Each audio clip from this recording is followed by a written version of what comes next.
तो प्रश्न है दोस्तों कि सिंधु घाटी सभ्यता का सबसे प्रसिद्ध नगर कौन सा था। इसका राइट आंसर हो जाएगा बी, जो मोहनजोदड़ो है। अगला प्रश्न है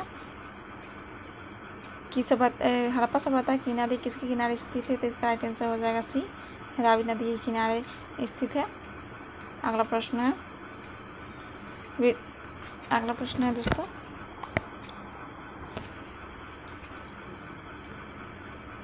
वेदों में सबसे प्राचीन वेद कौन सा है। तो इसका राइट आंसर हो जाएगा सी, जो ऋग्वेद है।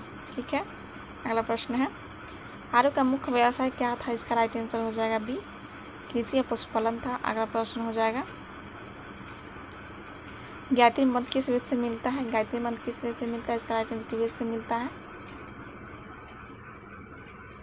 अगला प्रश्न है महावीर स्वामी की जैन धर्म का कौन से तीर्थ कर थे। इसका राइट आंसर हो जाएगा 24वें तीर्थंकर थे। इसका राइट आंसर 24 इसका राइट आंसर सी हो जाएगा। अगला प्रश्न है गौतम बुद्ध का जन्म कहाँ हुआ था। इसका राइट आंसर हो जाएगा ए, जो लुम्बिनी में हुआ था। अगला प्रश्न है अगला प्रश्न है कि बौद्ध धर्म का प्रथम उपदेश कहाँ दिया गया था। इसका राइट आंसर हो जाएगा बी, जो सनातन में दिया गया था। अगला प्रश्न है मौर्य साम्राज्य की स्थापना किसने की थी। इसका राइट आंसर हो जाएगा सी, चंद्रगुप्त मौर्य ने की। ठीक है। अगला प्रश्न है चाणक्य का दूसरा नाम क्या था। इस चाणक्य का दूसरा नाम क्या था। इसका राइट आंसर बी हो जाएगा कौटिल्य था। ठीक है। अगला प्रश्न है अशोक ने किस युद्ध के बाद बौद्ध धर्म को अपनाया था। तो इसका राइट आंसर हो जाएगा बी, जो कलिंग। ठीक है, कलिंग युद्ध का। अगला प्रश्न है अशोक के अभिलेख किस लिपि में अधिकतर लिखे गए हैं। इसका राइट आंसर हो जाएगा बी, जो ब्राह्मी लिपि में लिखी गई। इसका राइट आंसर बी हो जाएगा। ठीक है दोस्तों। अगला प्रश्न है कि मेगास्थनीज किसके दरबार में आया था। मेगास्थनीज किसके दरबार में आया। इसका राइट आंसर हो जाएगा बी, चंद्रगुप्त मौर्य के दरबार में आया था। अगला प्रश्न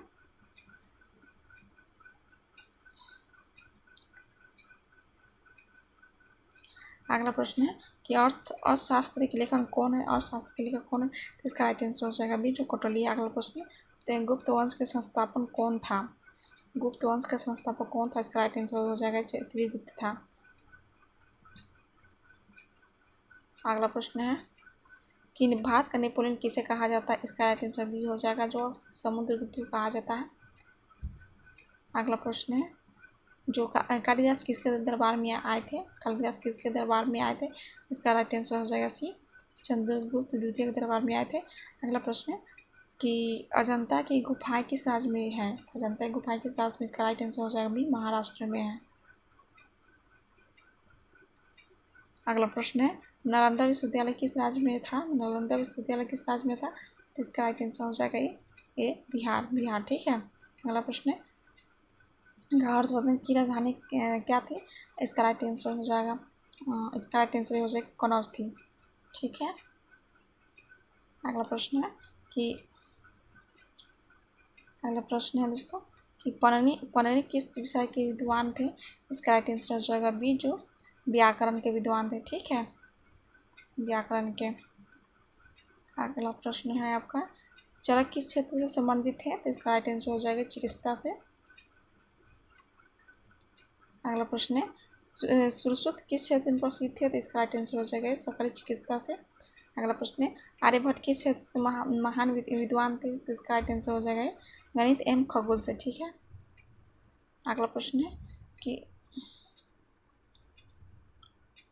अगला प्रश्न है दोस्तों शून्य का अवधारणा किससे संबंधित है। शून्य की अवधारणा किससे संबंधित है। राइट आंसर हो जाएगा आर्यभट्ट से।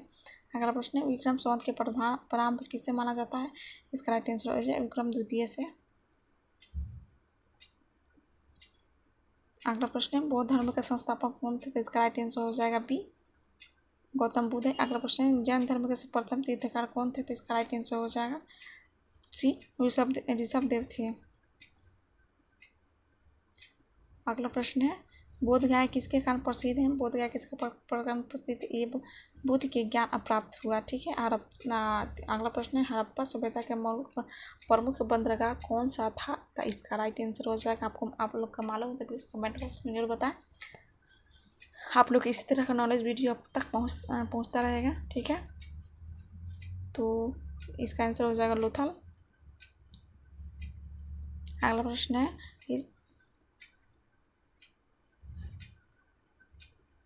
तो अगला प्रश्न है दोस्तों कि सिंधु सिंधु सभ्यता के लोग किस धातु को प्रचलित नहीं थे, किस धातु के प्रचलित नहीं थे। तो इसका राइट आंसर हो जाएगा सी, लोहा से प्रचलित नहीं थे।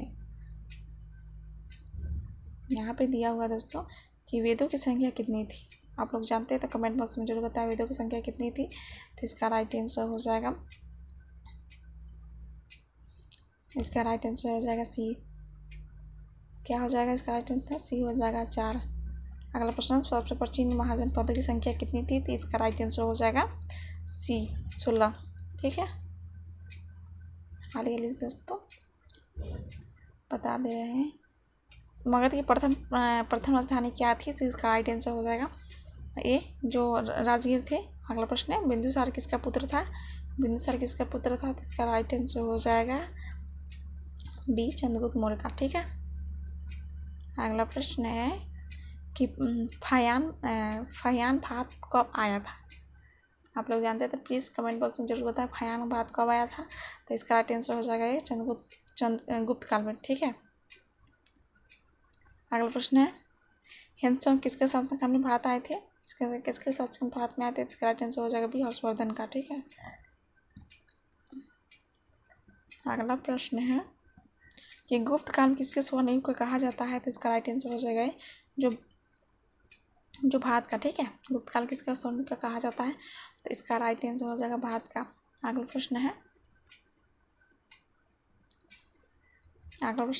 कि इंडिका पुस्तक किसने लिखी है। आप लोगों का बार बार एक क्वेश्चन आता है, हर एग्जाम पूछता है, तो इसीलिए आप लोग लास्ट तक वॉच करते रहिए। तो इंडिका पुस्तक किसने लिखी। तो इसका राइट आंसर होगा। अगला प्रश्न है